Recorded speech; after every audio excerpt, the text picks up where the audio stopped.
Welcome to the Lovoni and Sarah podcast, where we chat weight loss, health, well-being, and share our stories to help and inspire others. I'm Lovoni. And I'm Sarah. And on today's episode, Stop the Diet Obsession, Lovoni and I discuss how to make the weight loss path more of an enjoyable stroll, rather than a harrowing climb up rocky, jagged terrain. We're discussing how healthy and doable lifestyle changes versus obsessing and stressing about what you should be doing can have long-reaching positive effects, setting you up for triumph. Before we launch into this episode, let's have a quick catch-up on the past week. Lovoni, what was your goal? Remind us, how have you got on? My goal was food prep. I think Yes, that was it. It was. And I did do that. I made 4 things. One of them I really liked. I mean, everything was nice, but then it got to eating them and I'm like, no, I don't feel like this. Oh. So what I did was wasted a bit, which is not good. But I had stuff in the freezer that I'd made in summer, and that was good having it. So last night I cooked some shrimp, some beautiful big tiger prawns in a tomato sauce, and just made a big salad with it. So I did do the prep. But then on another note, I have to share this. Yes. In last week, I lost 8.6 pounds. I was like, in a week. My God. Week. I know. Yeah. That's really great. Crazy, hey? Yeah. Can you feel it in yourself? No, can't feel Not it. yet. Can't. Actually, I lie. I was trying some clothes on, things that I may not want to take home with me. Mm-hmm. And a couple of things I put on, I was like, this looks better than the last time I tried it on. Okay. But, still fat. But it's a start getting there. Okay, the phrase I prefer to use is overweight. Nah, fat. Just call it what it is, right? It doesn't necessarily have to be bad. Fat on bacon, yummy. Well, that's true. Just put yourself in a sandwich, you'll be fine. Yeah. You had a big week. I do share with everybody. I've got 2 exciting bits of information to share. The first about me. Excuse me, I'm just joking. I'm very phlegmy today. Oh no. No, I really am choking. Okay. It's the excitement of it all, if only. Right. Let's try again. It's going to make my eyes water. Look at that. I'm not crying. So She's first crying because it's quite emotional. It's emotional. Well, both things are emotional. The first part was I've been signed off, hurrah, by my consultant to drive. Oh my goodness. So I have. I love that you put that one first. Of course. Me first. Yes. So that's much fantastic. So it was like I was in a movie when I went out. So I basically got the sign off at 12 o'clock, and by 3 o'clock I was in the car driving to the town. Driving to Scotland. I was like, off I go. And I got into the it's a really small little town where I live, got into the town centre, and there's one space left for parallel parking. I'm quite good at parallel parking. I don't mind saying that because it's not much I put myself up there with. Yeah. And I was like, no problem. And I went in, and oh my gosh, it was sweet as. So when and I stopped the car, and out loud to myself I said, and she's back. That would have been so good to see. Don't you think when you park? No, this is what I think. When I have to do a parallel park, and granted, I have to do it on the opposite side of the road to what I learned. Yeah. But when you get it, when you nail it, nobody's around to see it. I hope everyone's. And when you fluff it, it's like people are standing right there or sitting in the cafe watching as you're trying to do it, and you think, okay, normally I can do this. Normally I'm do good. This. Don't worry. Yeah. Yes. But I did feel like I was back, like as in, okay, yeah, but not doing this. This is my first time back. So it was like I was in a movie, and she's back. Well done. So that's give yourself that. And then I laughed at myself. So that was also good. Right. Good. So that's my first bit of news. And my second bit of news is my son was, and I know we've spoken about this lots over the last year, but my son was boxing in a national final on Sunday in London. So he had a very early start. He went up with his coaches. The rest of us went up independently afterwards. And Lovoni, oh my gosh, you've seen the photo of his opponent. When we got there and I saw who he had to fight, my stomach was just on the floor. I was like, I'm not sure about this at all. I don't know how you could He have. was so he was 12 years older than my son, because my son's only just qualified for the senior championships, and he was nearly 4 stone heavier. His arms were like the size of my thighs. They were the Almost. most, it's not, I'm not exaggerating, he No. was just enormous. Everyone in the room was just jaw on the floor thinking, I'm not sure how this is going to pan out, because he was huge. Anyway, so my son went in, he got pretty hit up in the first few opening seconds, and I just thought, I'm gonna have to charge in there and just go, stop in a minute.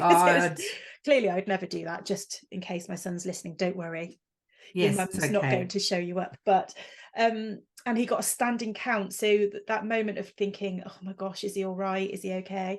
And I can't tell you the sense of pride that I have in that young man, because he came out quite literally fighting. Like, from a moment of being counting, stood there, he came out like a lion and absolutely went for it. I'll cut it down short now, but the whole place was screaming his name. I mean, people that he didn't know was just shouting. Awesome. It was awesome. I wasn't there, but Sarah sent me the videos to watch with me screaming a lot in the background. So hilarious. So hilarious. And I was shaking, and I was like trying not to shake, because they're holding my phone, and I was like, oh goodness me. So what did he win? So he is now, I'm going to get this right, I've written it down because I don't want to get it wrong. He is now the ABA, which is the Amateur Boxing Association, senior novice super heavyweight champion, the national champion. So, my gosh, that's amazing. Very so proud of him. And actually, genuinely, regardless of what the outcome would have been at the end of that, of what he did on that day, I was so proud of him. And then to get the win was just like the icing on the cake. I was like, oh my God, the whole place erupted. But even many times this week, there's been times when I've just thought, oh, I feel nervous about something or a bit challenged. And I've genuinely gone back and thought, if he can do that on Sunday, he must, the nerves he has to have felt, then I can certainly get on with what I need to do now, which is nothing compared to that. So because he hasn't been doing it for that long, and that particular class that he's in, like the senior one, but he only turned 18 in August, so he hasn't been in that one for long. Literally a couple of months. And boxing in general, he's been only doing for 2 years. So, that's amazing. Just shows what perseverance and just small steps. And I asked him about it. I said, were you scared, were you nervous? And he said, it's what I've been training to do, Mum. And I thought, that's interesting, isn't it? It's that, like we've talked about before, when you've got the knowledge, when you've done the work, that's that gives you confidence. Of course you've got nerves, and his coaches were talking him through that and saying, the first round, this is all about you now, you've got to and talk to him through everything. But I thought that was really interesting as well. He said, this is what I've been training to do. And so that then kind of automatically over to, it was like a Rocky movie, Lovoni, honestly. Everyone was just like, yay. And if anybody wants to hire Sarah for like moral support and motivation at anything you're doing, she is available. She's very good and very loud. Very, very lound. And very passionate. Well, that's the thing. There was only, at that point, technically only 3 of us there to support him. You just sort of think you've got to try and make yourself heard, which I clearly did. But Sarah, you've got it for 30. You're good. I didn't know that the whole room was going to start shouting his name. So I was like, oh. Yes, right. That's like a goosebump moment, right? So yes, that's my 2 bits of massive news. I'm now able to drive, which means that my next little stages of recovery are in full swing. And my son has absolutely excelled himself, and I'm incredibly proud. And I now have a national champion on my hands. Well done. Yes. Yeah, that's going to be hard to top. Well, it'd be interesting, isn't it? It's like next. That's the same with what we're doing, isn't it? You get an achievement, you do something, you go, okay, now next. You can't just sit on that, can you? You can't sit on your laurels. That's what I kept thinking. So the old me would have gone, oh, I've lost 8.6 pounds. I'm just going to do whatever. Mm-hmm. And the new and improved me is like, no, I'm going to have another loss this week. Yeah. No matter, I don't expect to have that big a loss, but just even if it's just a pound, you know, just to keep pushing forward, small steps, right? Yeah. So obsession and obsession about dieting is, I think we've all been there, and I certainly live in a nation of it here in the US. Yes.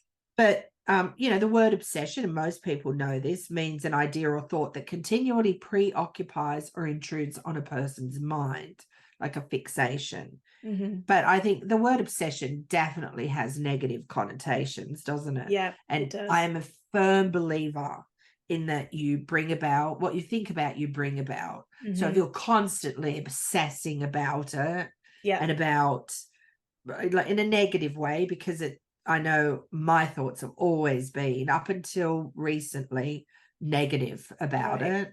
So you're just bringing more of that same on, more of what you're struggling with. Mm-hmm. And if you think it's a struggle, it's bloody going to be a struggle. Yeah. You know, the more that you worry and stress over something, the more power that you give it. Hey, I think the obsession doesn't, and this is the other thing I read, is it may or may not be an uncomfortable experience. So there is also the potential to obsess in a positive way, in as far as it's not something that you're thinking is a trouble. So, you know, it's not obsessing over the fact that, oh my gosh, I've got to lose weight, oh my gosh, I've got to do this. Right. You can still allow the changes that you're making to overtake you too, which is not a great thing either. It doesn't have to be a negative thing that you're obsessing over. The obsession itself is the thing that we need to get a grasp of, even if it's a positive obsession, if that's making any sense of what I'm trying to say. Do you see what I mean? You mean positive as in the losing weight perspective? Because some people then obsess about exercise, or obsess about, oh, I can't eat one mouthful of type of food, or which takes all the joy out of it. And at some stage you crash when you get like that. I think it's not healthy, is it? It's not sustainable, and it's certainly not healthy that I should be doing this, you know, that whole should need. Yeah, well, I made a little list of the things that I would see as the negatives within obsession with regards to food, and I just thought, well, there's always thinking about it and planning. Like, there's no way that you would just naturally flow into perhaps going out for a meal. You've had to pre-plan everything. Strict calorie counting, down to the point of saying I can't have, you know, 10 calories over or something like that. Now there's some value in counting your calories, I understand that, but also, you know, if you're obsessive about it, that's not healthy too. No. Constant checking in with your scales and your weight. Now there's something to be said about keeping track of where you are and the progress. And, you know, once a week is plenty. Some people do once a month, whatever. But constantly checking that is not good. That's can become an obsession as well. And as you just described then, the whole obsession with good foods, bad foods, or I can't have that because it's a bad food, I must have this because that can become obsessive too. So those were some of the examples that I thought I'd put together to illustrate what obsession around food could look like in a negative way. For me, this is something that I have done, and I know that other people would have too. You know, I go on a diet, right? And, you know, I'm on it for 4 hours, which is generally how long I last. and then I see something on, you know, on social media where somebody's lost 100 pounds, and I think, oh, what are they doing? I need to do that too. So I kibosh what I was doing and all the food I bought for that. And I think, okay, well, I'll start doing what they're doing tomorrow. Meanwhile, I'm just going to, you know, whatever, live it up today. And tomorrow comes and I think, oh, can't have bread or any carbs. Now it feels like deprivation, and I'm not going to do that either. So it's a vicious circle. But what do you think drives you to then, I mean, obviously it's totally understandable if you see someone's had this great achievement, but is that not because the obsession is with the number, with the weight that you've got to lose, rather than the health journey? Because if you could then, that's the mindset thing about, isn't it? Because, and you know, and I think too, we live in a world of quick fixes. Yeah, everything's got to be now. Yeah, where patience and discipline, they're like really no longer encouraged. No. And I mean, that truly is, once I resigned myself to the fact, and let me tell you, this is a new thing. This isn't something that I've been doing. That it was going to take some time, and that, you know, a year from now or whatever, I may or may not be where I want to be. But, you know, it's a good year of investment or more. But as long as you're better in a year's time than you were than a I year am ago, now. then that's a win, right. isn't it? Yeah. But rather than quick fixes, there is none. It has to be, you know, just building on routine, which is what I'm trying to do, and not obsessing about it, really. Or discouragement. Like if you don't, you know, if you hop on the scales and you don't have a loss, which is what happened to me a couple of weeks in a row. And I was like, oh, and normally the old me would have gone, oh, fuck it. Yeah. You know, I'll start again some other time. The new me went, fuck you. I'm doing this. Yeah. And I just kept pushing forward. And I didn't do anything over the top. And I didn't obsess about it because, well, it doesn't happen. So I just figure instead of obsessing about every calorie, I'm just focusing on building small, doable goals, because that works. I know it works because that's what, you know, that's what works for me. That's what we've been talking about, and we know it exactly. And being realistic. So, because quick fixes, as we know, don't work. And the only change that will last is incremental changes. So don't wake up tomorrow and think, I'm going to change everything. Just small changes. And set small improvements. I think that's the thing. If you can set small improvements, then you'll get there. Right. There's one thing that I wanted to actually touch on, which I think is really important to acknowledge, really, is the fact that it's not a trivial thing going down the route of becoming obsessed by something. It can lead to real difficulties, can't it? So I kind of made a timeline, if you like. And on one side is, you know, the lack of obsession, but yet still making a change that we want to do, because obviously you don't want to give up on everything. So what does that look like? Through to the other end, which is excessively obsessing, and the things that can then lead to, which in all honesty is eating disorders. If you if you go down that route of being that obsessed, that's where it could end up. And I've done, you know, a fair bit of sort of background onto this. So just touching on that then, so excessively obsessing, I mean, what does that look like? I think that's guilt around food. I think it's unable to think of anything else. So even if you've got a working day, got something social to do, you can't think of anything else other than, you know, the obsession with food. The control that gives you, or the lack of control, both of those things can affect your mental well-being. So being overly controlling with it, or feel like you have no control at all with it, both of those affect your mental health. Depriving yourself, now whether that's even depriving yourself to extreme or even little, because, you know, food is there to be enjoyed. It's not something which is supposed to be used as a torture for you. So, you know, that's another situation on the end of that. The emotional turmoil that comes with it is something which shouldn't be brushed under the carpet. You know, this is not something which is trivial for a lot of people. And if you do find yourself right at that end of the spectrum, you know, you do need to go and speak to someone and get some help. And you know, within that, there's 3 defined or acknowledged sort of eating disorders if you are feeling yourself down right at that end of the extreme of obsession. So there's anorexia, which is weight control by not eating enough or over exercising.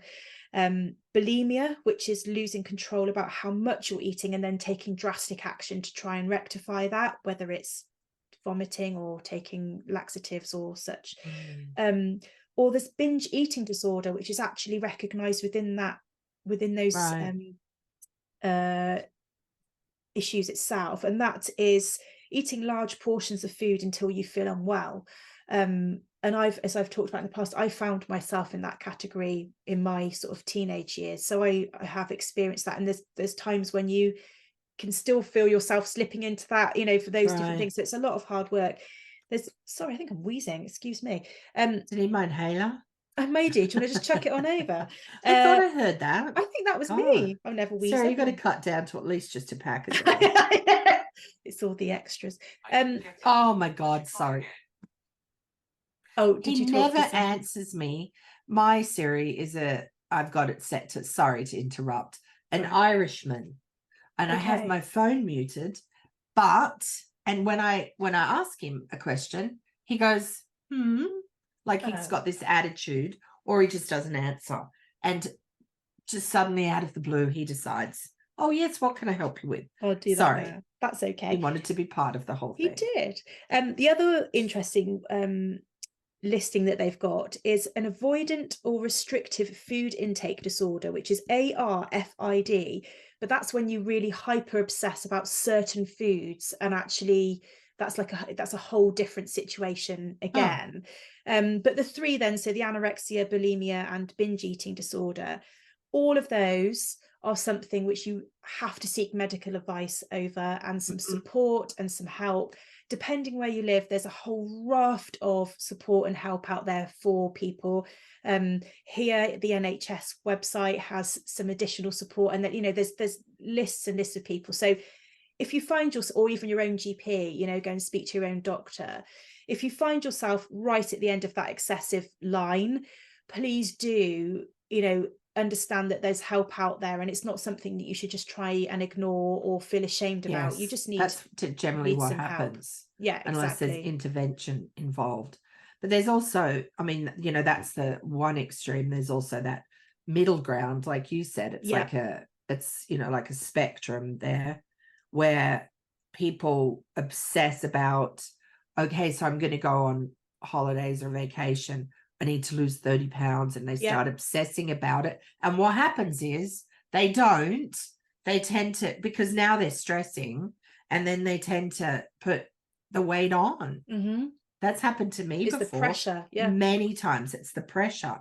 And there's a psychiatrist here that talked about that, and he has a book, and he talked about it and said it's like one of the worst things to do. If you're on a plan and it's working for you, just stay on that. Don't think, oh, I'm going to do something crazy, like, you know, drastic. Just drastic, because it'll just set you up for failure. But you know what, I think the reason that can happen is because, again, the mindset around that is you tell yourself you're going to have a more enjoyable holiday if you're 30 pounds lighter. Right. Or you tell yourself that it will be successful, your business, your meeting will be successful if I look a certain way. And what you're doing is attaching an end result to an event purely based on a number on your scales or your weight. If you attach the success of the event to how you're feeling when you're there, because you're working on yourself, or you are stronger and you're fitter and you're healthier, not where you're going to want to end be, but you're making that investment. And if you can change the mindset, I think that helps ease the obsession with that as well, isn't it? Because it takes the pressure of it having to be a certain way for it to be okay on that day. Because you know what, you could be 30 pounds lighter and you'll get there and it still won't be how you think it's going to be, because it's all how you've painted the picture for yourself anyway. So I think that can be the catalyst for the obsession, is how you think life is going to be when you get to that point. I think this is what I have come to terms with, is that it's a little like grief, in the fact that it doesn't just go away, it ebbs and flows, right? And so you just have to learn to come to you have to make peace with it, live with it, and to live with it. And I think it's the same with losing weight. It's not, you have to come to terms with and make peace with the fact it is going to be a slow process. And that is okay. That's okay, because you want to build sustainable things. This isn't something that you get on and you get off. So, excuse me. Oh gosh. some of the things that and I might have already said this, that I suggest that for people that will help them, because it helps me. Don't say, if you're going out somewhere or like, you know, going away for the holidays, don't say, I'm not going to eat such and such. I'm not going to eat cake. I'm not going to drink alcohol. For me, what happens is now I've told myself I can't have something. Well, then I want it. Well, even more. I just think, well, no, I just continue on with my healthy, you know, routines that I've set. At the end of the day, it's just food. Yeah. Really. And don't think of it as food shouldn't be your main focus of the day. You know, you have to live your life, and your life consists of, you know, not in this particular order, but it consists of work, family, friends, hobbies, fitness, fun. Yeah. Food is something to be enjoyed and within that list, but it isn't the only focus of your day. It can't be, because if it is, mental health has to be taken over too. Exactly Because all this obsessing creates, you know, all this mess in your head. For me, taking one day at a time helps a lot. Yes, I'll plan meals out, but just like, okay, today I'm going to deal with today, because really that's all that you can deal with. And that has helped me immensely. It sounds so simple, but it has. Building on routines, definitely. And then just focusing on, rather than what I can't have, just focusing on a well-balanced diet. Diet as in, we eat a diet. As in the food. As in the food. I put that end of the spectrum for me from the being mindful, you know, the complete opposite from over obsessing. Exactly. I think she was saying there. So making choices. So this is the thing you have control over, is the making of the choices, enjoying your food, enjoying your food. Just because it's supposed to be low calorie, or it's supposed to be healthy, or it's supposed to be all of these things, if you don't enjoy it, please don't eat it, because there is no point.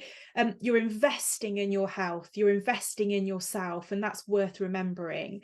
It's, you know, there's a social element to it as well. Go out with friends, go out with family. Don't say, oh, I can't because I'm on a diet, or I'm, you know, counting what I'm eating. You have to build this into your lifestyle. Variety is really key.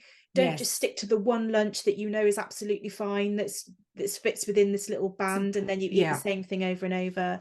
Be gentle with yourself, and remember, it's guilt-free. You know, if some days don't work out the way that you thought they were going to, well, just pick it up and keep going. You know, there's no guilt around this. And I think all of those things, like you said, one day at a time, helps release the pressure, remove the obsession. And what you're then doing is, you don't need to obsess, because you've turned it into a routine. It's an automatic routine for yourself, because you've created it as part of your lifestyle. That's what success looks like for not obsessing, isn't it? And being consistent. Whatever you're doing, that is paramount, is to be consistent. And I think to exercise in some capacity, and I'm not necessarily saying for weight loss, but you need to do, I hate saying need to, if you can do some sort of dedicated exercise. It doesn't matter if you're moving around all day, but just dedicated time, 5 minutes, 10 minutes, whatever you can fit in to exercise, because it is so good for your mind and for brain health too. And just start small. That's what I think. Drinking water helps me a lot. A lot. I put it in a jug. I can't see what's in it, so I don't know where the level is. I just know every time I walk through the kitchen and I see that jug, I'm going to go over and have a glass of water. That's a good idea. Maybe while I'm here, I'll have 2. It makes a big difference. It flushes the toxins out. So drink water. They're just simple things. And just don't obsess. Relax Seriously. into it. Just relax. Like I said, the more that you stress and obsess over something, the more power you give it. So, no, you've got this. Agree. Absolutely. We've got this, right? Absolutely. Just, you know, be patient, for fuck's sake. Sorry, but it's true. It's It's so true. You are absolutely right. It's so true. All right, what are you cooking this week, Sarah? That was your goal for last week. Sorry, I'm shuffling papers around here. Your goal for last week was you were going to do some food prep. Did you do any? I know you've had a busy Yeah, time. I didn't really hit my target much. It felt a bit upside down the whole week. Oh God, yeah, right. What I have done is I've been doing some home cooking. So I've been trying some things out for Christmas. I've made some sausage rolls. But I took I took the traditional recipe and I tried to take some of the things that we've talked about and things that you've sort of taught me, etc., and added in some nutrient dense options into it. So within the flour, carrot. Just within the flour, even I swapped out and put some spout flour instead of, so just a third of it. I made a third of it spout and the rest of it just because otherwise the puff pastry wasn't going to work. But things like that, I've been adding in things that I know. Did you make your own pastry? Sarah, hi. I'm so impressed. I made puff pastry for the first time ever. I don't make puff pastry. Yeah. And so I did it with spelt. It did, yeah. And you changed the flour in it. Very impressive. Sorry to interrupt you there. So so I've been doing some things like that, and I'm going to keep doing some more of that this week, just trying some different things, making some different, see if I can make some swapping in some alternatives and just see if I can make them a little bit more nutrient benefit. Right. Yeah. Just add a few veggies in there. Yeah. Here and there. That sounds good. I added cranberries to the sausage meat. Oh, that was good. Oh, you did? Oh, yum. Huh. Like dried cranberries? Yeah. Nice. Yeah, because the other swelled. Yeah. Raw ones are just, it's like eating the seeds of grapes. Lots of tannin, which I'm sure is good for you. No, the dried ones. Yeah. We're not doing goals this week because we're doing back-to-back episodes because I'm going to Australia. You're going on a holiday. I'm going on a holiday. So we aren't talking about our goals. Excuse me. Hopefully the next episode I will get rid of this. I thought it had gone away until last night. And then it all started again. Oh no. Oh, lovely. Lovely that people get to listen to Clem it yet. the whole way through this. Next week we're talking inflammation, which is so much more than achy joints. We discuss what inflammation is, how it affects the body, what foods may help, what foods hinder, and other things that may decrease inflammation, and just basically talking about things that people may not know about it. So stay tuned for that. They really should, because it can create cancer, heart disease, things like that. So, I know lots. Listen into it. As always, thank you so much for listening. Visit our website, lovoniandsarah.com, for more on each episode and some delicious recipes. Find links in the notes below to connect with us on Instagram and apparently LinkedIn, and give us a follow. I just found that out today. Sarah, I think she told me a long time ago, but I forgot. We're now on YouTube, so you can watch us as well as listen to us. And we'd really appreciate it if you subscribe, maybe share it with some other people that you know. Any takeaways for this episode, Sarah, for people? What's your one takeaway? Well, particularly with Christmas coming up, I think that is just relax into it. You know what? You don't have to be all or nothing. Don't abandon everything, but just relax and don't obsess with it having to be a certain way. That's my takeaway. Like my little piece of advice that I had last week was, if you have, champagne like we do for breakfast, I don't have orange juice in it. Yeah, just make some simple swaps. Because I'm serious about that. It does sound funny, but it has a lot, even the fresh stuff. It's a lot of sugar. You're better off just have a glass of champagne and eat the orange. But still enjoy it. Like that. Enjoy it. If you have some fruit cake, which I'm going to have because my sister's making one, I'm just going to have a little piece with a cup of tea. Yes, and enjoy it rather than just standing. Please, everybody, enjoy in it. The kitchen, and then don't hide later on and stuff it into your mouth because you couldn't resist it, and it's just toxic. So just enjoy it. And maybe just up the exercise a bit. That's what I'm planning. Go for a walk. Doing. Yeah, going for a walk, just doing a little bit more exercise to combat, any excess. Because I know I'm not going to go home and not eat. Of course not, but it's And there I'm to be not going to enjoyed. obsess about it. I am, however, going to eat a lot of seafood, so which is, you know, Good for your brain. Anyway. Thanks for listening, everybody, and Thank we you. will See you catch you next in the next time. episode. Bye for now. Bye. P.S. Sarah has the cutest jumper on. Look, I didn't show everybody, and it goes all the way around my back. I have to have a cushion for my back. Cushion. But yeah, anyway, we were like, oh my God, we forgot. anybody your jumper. She has a little miniature dachshund dachshund. Yeah. Who's the sweetest little thing. But isn't that is so cute? We forgot Very to say, cute. and you've got your anyway, your snowflake I've dress got my on. snowflakey thing on. Yes. Yeah. Anyway, that was it. We thought we just that was it. We're doing a little Christmas cheer. Bye. Bye.